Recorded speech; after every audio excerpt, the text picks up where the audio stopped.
This is Radio Nepal. I'm KAUSHAL, GHIMIRE with the news. The headlines first. CPN Maoist Centre Chair Prachanda presents political report at closed session under party's 8th National General Convention. Nepali Congress to hold conventions in remaining 16 districts on 11th of January. Communication Minister Gyanendra Bahadur Karki stresses on empowering women financially to ensure their meaningful access to information. And France announces tighter COVID restrictions amid concerns over the Omicron variant.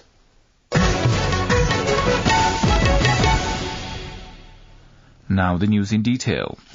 CPN Maoist Centre Chair Pushpakamal Dal Prachanda presented a political report at the closed session under the 8th National General Convention of the party yesterday. Likewise, leader Dev Gurung submitted a proposal to amend the statute of the party. The party has formed 25 groups to deliberate on the political report and statute draft. The party informed that the group leaders would furnish suggestions on the political report and statute draft tomorrow after holding discussion today. The political report presented by party chair as entitled Path to Socialism in the 21st Century has included various political aspects in 7 titles.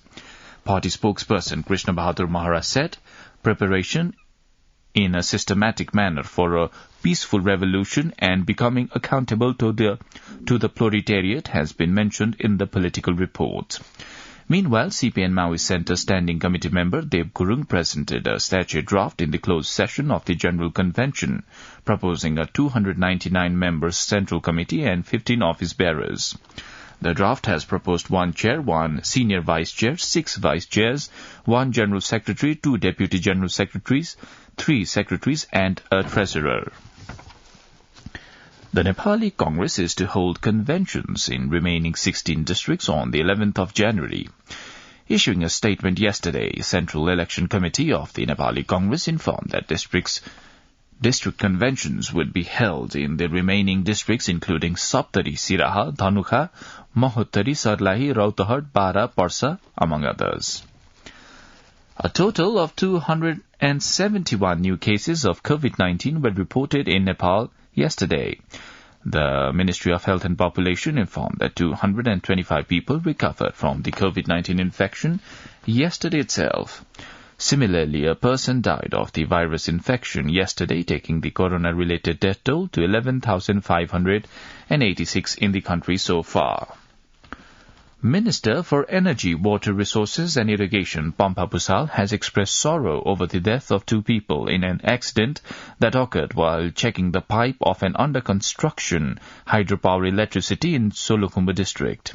Engineer Subhas Raj Regmi and employee Arun Thapa died when the pipe of Solu Khola Dutkosi hydroelectricity project burst in course of conducting mid-test run yesterday. Minister Pusal said that she was greatly saddened by the untimely death of 2 youth and talented technicians in an unfortunate incident. Paying tribute to the deceased, the Energy Minister extended condolences to the members of the bereaved families of the co-workers. Government spokesperson and Minister for Communications and Information Technology, Gyanendra Bahadur Karki, has stressed the need for empowering women financially to ensure their meaningful access to information.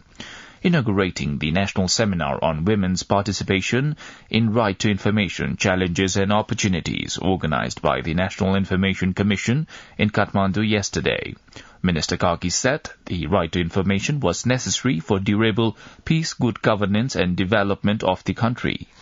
Minister Karki also urged all to contribute from their respective quarters for the effective enforcement of the Right to Information Act. Similarly, National Information Commission Chief Commissioner Mahendraman Gurung calls on all to use the right given by the Constitution as a tool of making states' every affairs transparent. He informed that only 17 women reached the Commission last year seeking the guarantee of the right to information. The government has started discussion with office bearers of stakeholder agencies regarding the election to the post of the Member of National Assembly.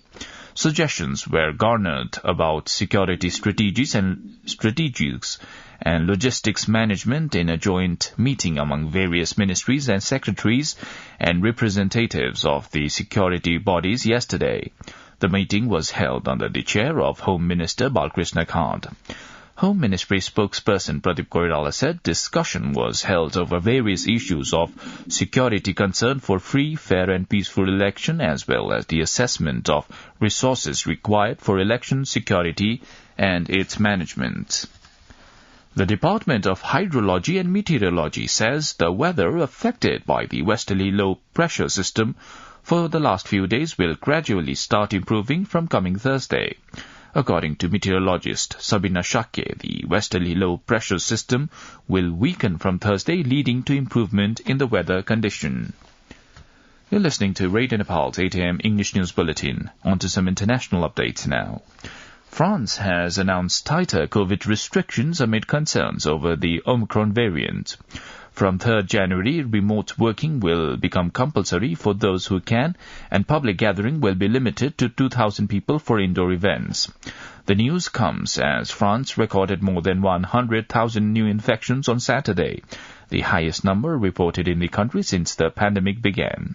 But the French Prime Minister stopped short of implementing a New Year's Eve curfew. Jean Castex told reporters that the pandemic felt like a film without an ending as he unveiled the new measures at a news conference following a crisis cabinet meeting. The United States has halved the recommended isolation time for people with asymptomatic COVID infections from 10 to 5 days. The Center for Disease Control, CDC, said that this must be followed by 5 days of wearing a mask around others. While the new recommendations are not mandatory, they are closely followed by many businesses and policymakers across the United States. The Taliban have said Afghan women seeking to travel long distances by road should be offered transport only if accompanied by a male relative.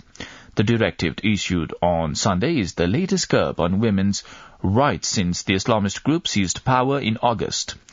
A majority of secondary schools remain shut for girls, while most women have been banned from working.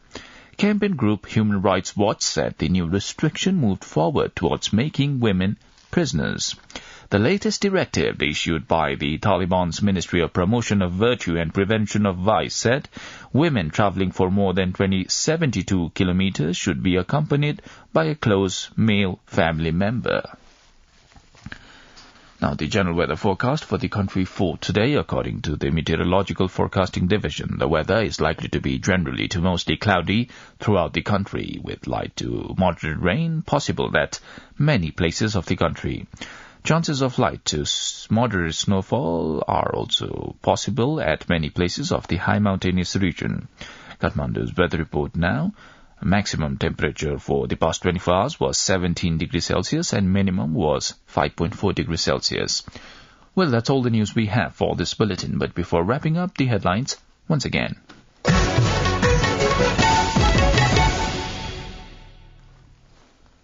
CPN Maoist Centre Chair Prachanda presents political report at closed session under party's 8th National General Convention. Nepali Congress to hold conventions in remaining 16 districts on 11th of January.